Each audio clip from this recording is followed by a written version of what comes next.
In other words, the world will be screaming for, wanting, longing for a peace in the Middle East to be confirmed, to be made certain, to be revitalized. You got to admit, if anybody were to come on the scene today and be able to bring, quote, lasting peace to the Middle East, would they not be a world superhero, if I can say that?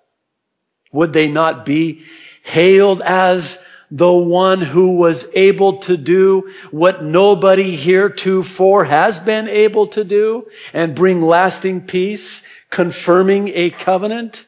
Many presidents of the United States have, in efforts to leave a legacy, tried to bring, quote, Palestinian and Jew together, living side by side in peace and security.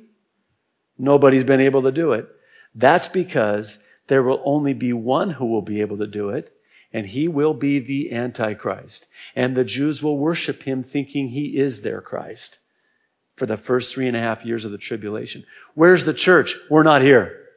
Oh, by the way, the Antichrist can't be revealed until we're removed. Don't take my word for it, by the way. Be a Berean, search the scriptures, and see if what I am saying to you is true or not. Don't ever take my word for anything.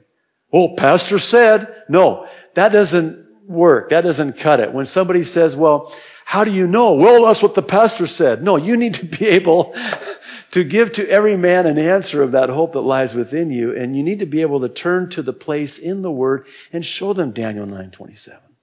Show them in 1 Thessalonians. Show them in Matthew 24 and Luke 21 and all the verses in Revelation that talk about how it is that there will be a peace.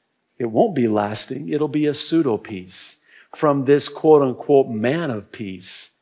Daniel also says in chapter 8 that through peace he will destroy many. This is what's coming. And the world is ripe and ready for this leader to come on the scene and do what nobody's been able to do. I submit to you, the world will receive him and even worship him because he will be able to do this, bring this peace agreement together and confirm it and make certain of it. The world is ready for it.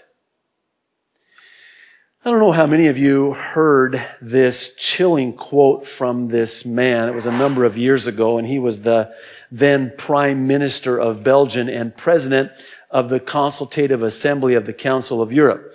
His name, Paul Henry Spaak.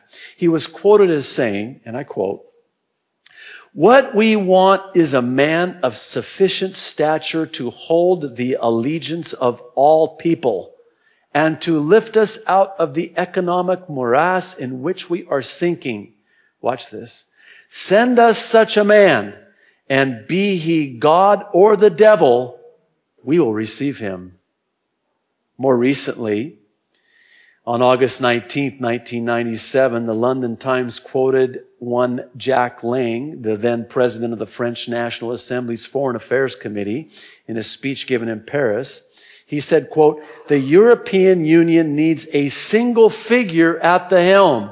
Oh, really?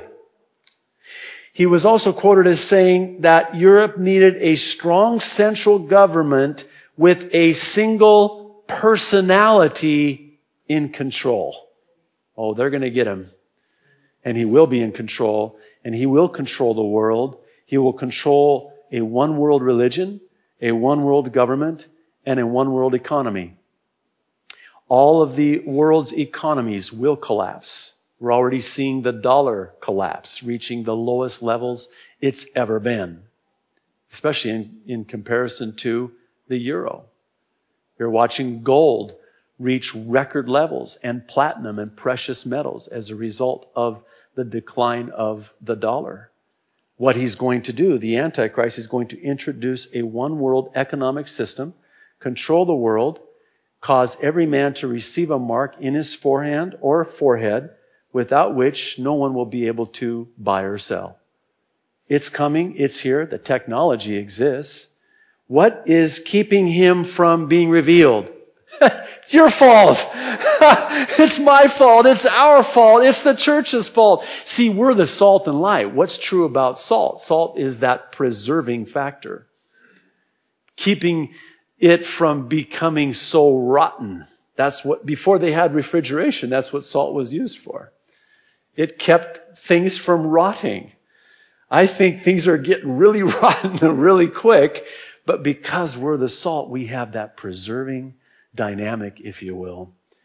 And the Antichrist cannot be revealed until the church is removed. Now, I am keenly aware that whenever we talk about this and whenever we do these prophecy updates, that you just want to, go up to the coat lounge and just wait for the Lord to come back. He's coming soon, no worries, right?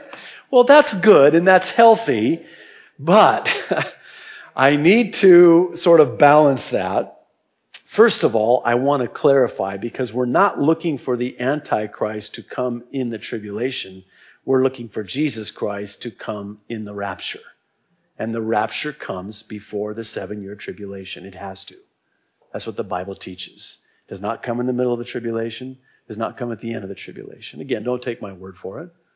Search the scriptures and see if what I'm telling you is true.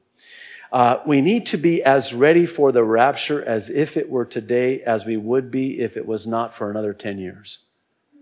In Luke's Gospel, chapter 19, Jesus spoke a parable teaching them to occupy until he comes. Why? Because they thought that the kingdom of God should appear immediately. In other words, Jesus was saying, be as ready for the return, my return, as if it were to come as a thief in the night at an hour you don't expect it this afternoon, as you would be if it weren't for another 10 years from now.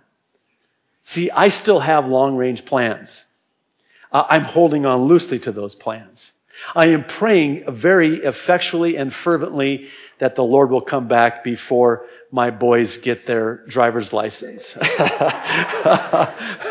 I'm actually praying that the Lord will come back before they reach the teenage years.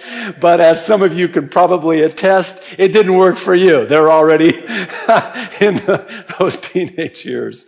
But Lord, come quickly. And that should be our prayer. And we should live with that imminent expectation of the Lord's return at any time, at any minute, so that it doesn't catch us off guard. But on the other hand, we also need to occupy until he comes. Now, let me say lastly, and we'll get into our study in the book of Acts, I believe that we are so close. We are not just in the end time. I believe we are in overtime, so to speak. We are in sudden death, if you will. And he will come suddenly. Jesus said, behold, I come quickly. He will come as a thief in the night. He will come at an hour we don't expect it. And I don't think that many of us are expecting him to come at the hour between 2 and 3 o'clock this afternoon. Think about that. He could.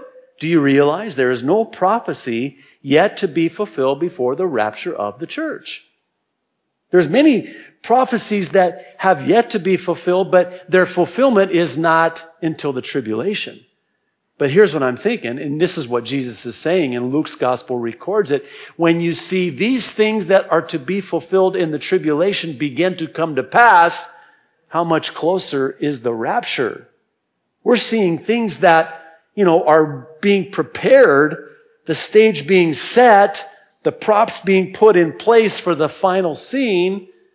How much closer is the rapture if these things are being already prepared to be fulfilled, beginning to come to pass?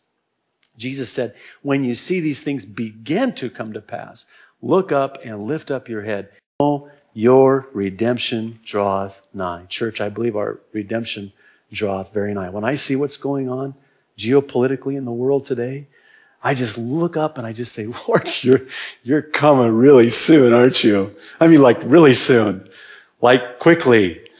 And as if I can hear from the heavenlies, the Lord responding, yes, yes, keep watching. Keep watching. I am coming. It's coming to pass exactly as I said.